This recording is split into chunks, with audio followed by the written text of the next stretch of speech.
The 2014-15 FIA Formula E Championship was the inaugural season for the all-electric racing series. Though it was initially conceived in 2011 by then-president of the FIA Jean Todt and Alejandro Agag, the championship went through 3 years of fundraising, logistics, and car development before the lights went out in September for its very first race. The Gen 1 car, the Spark SRT-01E, only had a max power of 200 kilowatts and would race with 150, and with only a 28 kilowatt-hour battery, all teams would be forced to do a mid-race car swap, where the drivers would park in the garage, hop out, and quickly strap into their second cars before continuing on. For the first season, all teams would use the same McLaren powertrain, and with no other changes, every car would be basically spec. Oh, and there was Fan Boost, a 30 kilowatt-hour 5-second boost that fans could vote for, and 3 drivers would receive each race. Yeah, this wasn't a great idea, but it's crazy how far Formula E has come. Now for the teams. We had 10 for the first season, each with 2 drivers, but the driver roster did change quite a bit as the season went on due to commitments. First up, we have the Amlin Aguri team, a rehash of the former F1 team founded by Aguri Suzuki and Mark Preston, and for the first race in Beijing, they'd send Catherine Legg alongside Takuma Sato, who would fill in for their permanent driver. Then we have the Andretti Autosport team, an American team with lots of open wheel pedigree. They'd run an all-French lineup for the first race in Charles Pic and Frank Montani. The Audi Sport Abt FE team would opt for the son of Abt Sportsline founder Daniel Abt, alongside Audi factory driver and Formula E's designated test driver Lucas de Grassi. China Racing was one of the first teams to commit, and would be run by HRT F1 founder Adrian Campos and Stephen Liu of A1GP fame, and signed fellow Chinese driver Ho Pin Tong alongside Nelson Piquet Jr. Dragon Racing, founded by Roger Penske's son Jay Penske, though with no real support, would sign former F1 driver Jerome D'Ambrosio and IndyCar's Oriol Servia. Indian outfit Mahindra Racing would field cars for countrymen Karun Chandhok and Bruno Senna. Renault E-Dams, a partnership between Dams Jean-Paul Driot and F1 legend Alain Prost, would field cars for Prost's son Nicolas as well as Sebastian Buemi. Trulli FE team, a late takeover from Drayson, was formed by F1 race winner Jarno Trulli, who would drive for his own team alongside fellow Italian Michele Cerruti. The Venturi team would be founded by Gildo Polenka Pastor, owner of the Venturi brand, and would even be co-owned by Leonardo DiCaprio, running cars for Nick Heidfeld and Stefan Sarrazin. And finally, the Virgin team, formed by Alex Ty and Sir Richard Branson, would sign Sam Bird alongside Jaime Alguersuari. After testing in Donington Park, the first ever race would take place at the Beijing Olympic Green Circuit on September 13th. Nicolas Prost would score pole position, and as the lights went out, we went green for the very first time. It would only take 2 corners though before Montani leapt up the inside of teammate Pic, causing a stack up that would take Bruno Senna out and bring out the safety car. A great start to their first race. After they went back racing, we saw some battling throughout the field, a few drivers dropped up due to issues, and the car swap pit stops went out without much of a hitch. Prost led while Heidfeld made a big gain up to P2, a decent bit back. But as the race drew to a close, Heidfeld was able to close the gap right up. Prost's battery was overheating, costing him speed, especially on the long straights. With 1 lap to go, Heidfeld was right on his gearbox, and as they approached the final corner, the rest was history. Into the last corner of the race, Heidfeld goes to the inside line, and they make contact, and they're both off, and that's an accident for Nick Heidfeld. He has gone off the circuit. The 2 of them come together in the final corner, which means Lucas de Grassi is going to take victory in the FIA Formula E race here in Beijing. A dramatic end to the race. Prost and Heidfeld collided along Lucas de Grassi, Formula E's first ever driver, to win its first ever race, ahead of the Andretti of Montani and the second Audi in Abt, who was given an energy overuse penalty, giving the spot to Sam Bird. This crash was maybe the best possible thing that could have happened to Formula E in their first race. It got everyone's eyes on the new series and was a big reason why the championship was able to succeed. Luckily, both drivers were able to walk away unharmed. Race 2 took the series to Putrajaya in Malaysia. Matthew Brabham replaced Pic at Andretti, and Antonio Felix da Costa replaced Sato at Amlin Aguri, having sat out for DTM. Prost scored his second pole in a row but dropped back for obvious reasons, allowing Oriol Servia to start P1. It wouldn't take long for a safety car though, as both of the female drivers collided, and Brabham lost it on his own. After they went green, Bird took the lead away from Servia, with Trulli and Chandhok getting past as well. Another safety car as poor Heidfeld was bullied, this time by Frank Montani. I mean, you had to be high to pull a move like that, right? But that wouldn't be the end of it. As they went green, Montani again sent it into the hairpin, breaking his own front wing. It's like this dude was on drugs or something. As the pit window opened, Daniel Abt went for the mega undercut, cycling out as the leader.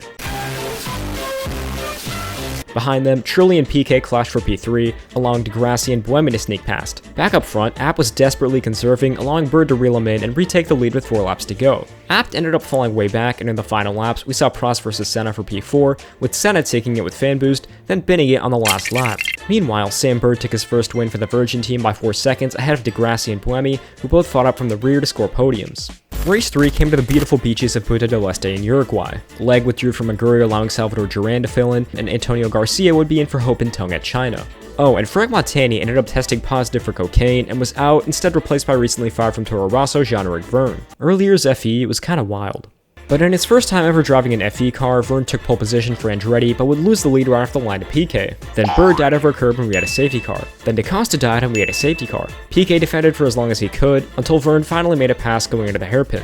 Piquet and Buemi then battled for P2, with Buemi and eventually Prost as well getting past. Then Sarrazin died over a curb and we had another safety car. Races in America. Oh, he's just punched his mechanic in the face there. That was a good one. Heidfeld actually managed to jump the leaders during the pit cycle, but because he can't have anything nice, he was hit with a penalty, giving up the lead to Buemi ahead of Vergne.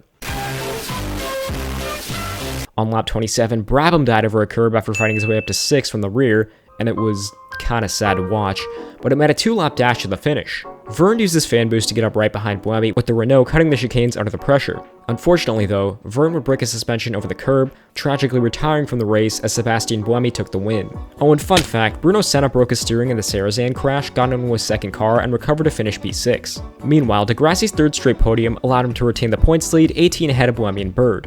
Happy New Year! The first race in 2015 took place in Buenos Aires, Argentina. Matthew Brabham was replaced at Andretti by Marco Andretti, and Ho Bin Tung returned to China Racing. Buemi took pole and sped away, while Heidfeld got P2 from Alguersuari into the first corner. It wouldn't last though, as Degrassi would charge his way up the order, taking second, while Heidfeld got jumped by both virgins. Chandok broke a suspension, bringing out the safety car in the middle of a pit cycle, which made it kinda confusing who was actually leading the race. After a while, they decided it was Buemi and went back racing. But now, Degrassi was right on his tail and put the pressure on him, till he broke a suspension in the chicane. Then it was Degrassi leading, until he broke a suspension into the chicane.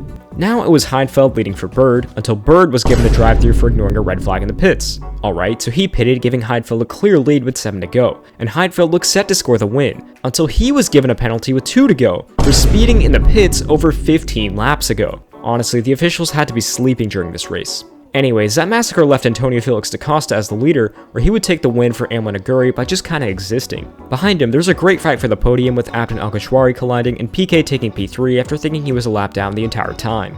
Heading into Miami, despite some great races, Formula E was not doing very well financially. According to CEO Alejandro Agag, they had raised enough money preseason to make it through the first 3 races. After Buenos Aires, he owed around $25 million to his suppliers, with only about $100,000 in the bank. It got so bad that Agag himself had to foot the bill to freight the cars out to Miami. Thankfully though, this was the weekend Formula E, Liberty Global, and Discovery were able to make an agreement over ownership of the series. This was something that saved Formula E in those early days and has kept it going for 10 plus years, but a close call nonetheless. Servia gives up his seat to Loic Duval to become managing director for the Dragon team, but Antonio Luizzi replaces Michele Cerruti at Trulli, Scott Speed took over for Marco Andretti, and Charles Pic returned to replace Tung at China. Vergne took his second career pole and almost died into turn 1, meanwhile Bird made it past Prost to take P2. On lap 19, Bird finally took the lead away from Vergne after a few attempts, with Vergne diving straight into the pits. Unfortunately, this was meant to be the lap for Bird to pit as well, which he didn't do, running out of energy and crawling around for the rest of the lap. Vergne lost a ton of time during his stop though, allowing Abt, Prost, and Degrassi to get past. Vergne's teammate though, Scott Speed, in his very first race, had nailed a stop and saved a ton of energy, now in serious contention for the race win, making it slowly into P3. With 2 laps to go, the battle for the lead was heating up, with Prost finally making it past Abt and Speed following suit into P2. Then we had a last lap duel, and despite having much more energy, Speed's inexperience allowed Prost to take his first career Formula E victory, as the flagman forgot to wave the checkered flag. Fun fact, this was the first FE race without a safety car. And with Degrassi falling back late to finish P9, Prost was actually able to jump atop the standings with a 7-point lead. The next race took place at the historic Long Beach circuit in California, and for the first time all season, the grid remained the same. But elsewhere, China Racing was rebranded to NextEV TCR after a partnership with the Chinese NextEV brand, now known as NIO. Abt started on pole after Buemi had his time diluted in qualifying, but into turn 1, Piquet sent it 3 wide to take the lead, as behind them, no one knew how to use a chicane. 4 laps in, Speed died bringing out the safety car, followed by a bit of racing, then another safety car. Prost fell down the order and nailed the back of D'Ambrosio as the pit stops began, with Vergne able to jump Abt to take P2 shortly before Abt got a penalty for exceeding max power. Heidfeld got bullied again, and Piquet pulled away to take home a dominant first win, nearly 35 years after his father took home his first F1 win at Long Beach. With Degrassi's P3, he jumped atop the standings once again, though now just a point over Piquet. Next up was another famed circuit in Monaco. One thing to note was that the pitifully weak suspension of the Gen 1 cars was finally given a bit of an upgrade to prevent it from snapping over the slightest curb. Buemi took pole and sped away while Alguersuari died before the first corner, and never got to witness whatever this was. When they got back going, Piquet got past D'Ambrosio for P3, but on the whole it was a pretty boring and strung out race with not a ton of passing. Degrassi pitted a lap early to try and jump Buemi, but nearly missed out. Degrassi was genuinely faster than Buemi for most of it, but just couldn't get past. And when he fell back, Peaky was faster than Degrassi, and he couldn't get past either. And so Buemi became the first repeat winner in Formula E history, winning lights to flag. Degrassi kept the points lead over Peaky, with Buemi now 10 back. Next up was Effie's first trip to the iconic Berlin Tempelhof airport, where Jarno Trulli took a surprise pole position, but on the first lap he locked up and almost spun it around, allowing Degrassi to take the lead. The Trulli train didn't last for long, as Buemi and Heidfeld both got past before he tumbled down the order. And while Degrassi got a ridiculous 12-second lead, D'Ambrosio made it past Heidfeld for P3. After the stops though, D'Ambrosio actually emerged ahead of Buemi and pulled away, while Heidfeld and Loic Duval fought for P4. And as the race went on, Sarrazin and Piquet, who had managed their energy really well, joined the battle. It was Lucas Degrassi though who dominated to take home a 7-second win over D'Ambrosio and Buemi, but just a few hours after the race, he was disqualified for having an illegally modified front wing, which the app team claimed were damage repairs, but you can be the judge of that. And so Jerome D'Ambrosio took home the first win for the Dragon team, with teammate Duval in P3. And after the disqualification, Piquet took the points lead by just 2 points over Buemi, Degrassi now 10 back with 3 races to go.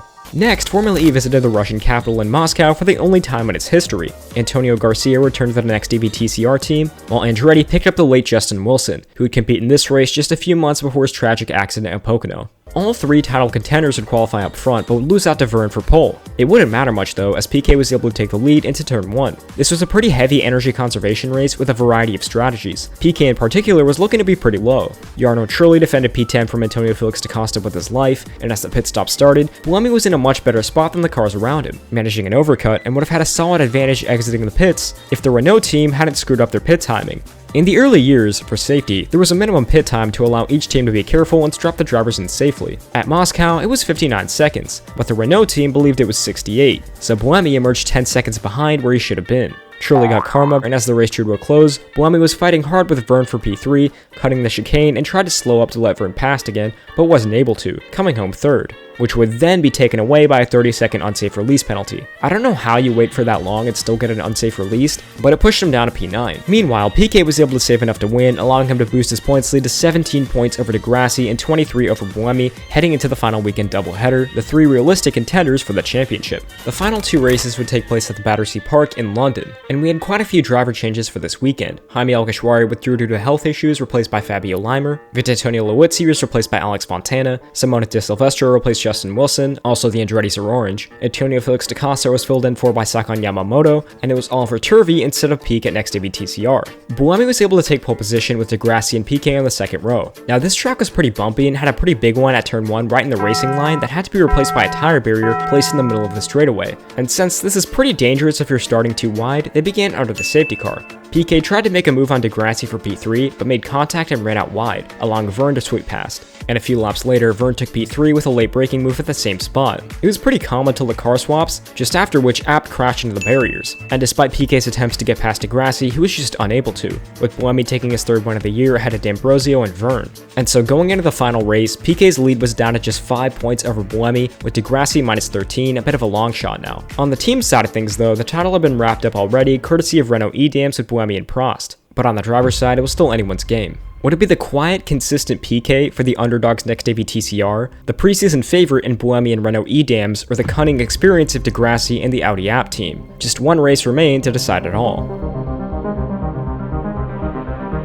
With the bump resurfaced overnight, the full track was finally ready, but qualifying saw an unexpected twist, with rain picking up halfway through the session. As a result, drivers who went out early were at an advantage, like poleman Sarrazin and Buemi, who managed to qualify P6. But Degrassi and Piquet were not, and would start from 11th and 16th respectively. With passing being so difficult, Piquet was definitely on the back foot. As the lights went out, Alex Fontana didn't get going, creating a stack up that allowed Piquet to gain 4 places up to P12, while Degrassi moved up to P9. Piquet mainly focused on saving as much energy as possible. Being so far down on the grid, he almost had to gamble for a safety car, but despite a hard crash between Trulli and Yamamoto, he didn't get one. As the car swaps began, Piquet was able to stay out longer than anyone else. Meanwhile, Buemi on his outlap made a crucial mistake, self-spinning into turn 3, losing P5 and rejoining just ahead of Degrassi. After his stop, Piquet was in P10, but now had much more energy than the drivers around him.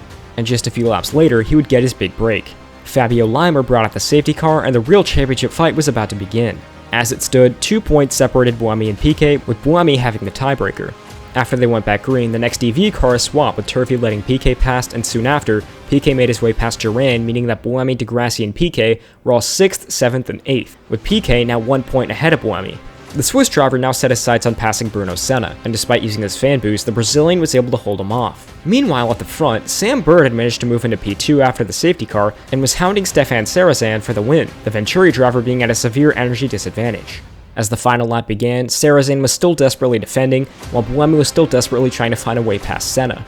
Halfway to the end, Sarrazin's Venturi ran out of usable energy, but the Frenchman pushed on, just managing to hold off Sam Bird at the checkered flag. Behind them, Duval was on the verge of running out as well. The stack-up allowed Buemi to take one last dive at Senna, which ultimately did not work. And as Stefan Sarrazin was given a time penalty awarding Sam Bird the victory, it was Nelson Piquet Jr. for Next DVTCR crowned as Formula E's first ever drivers champion by a single point over Buemi, capping off an incredibly consistent season with only one finish outside the points.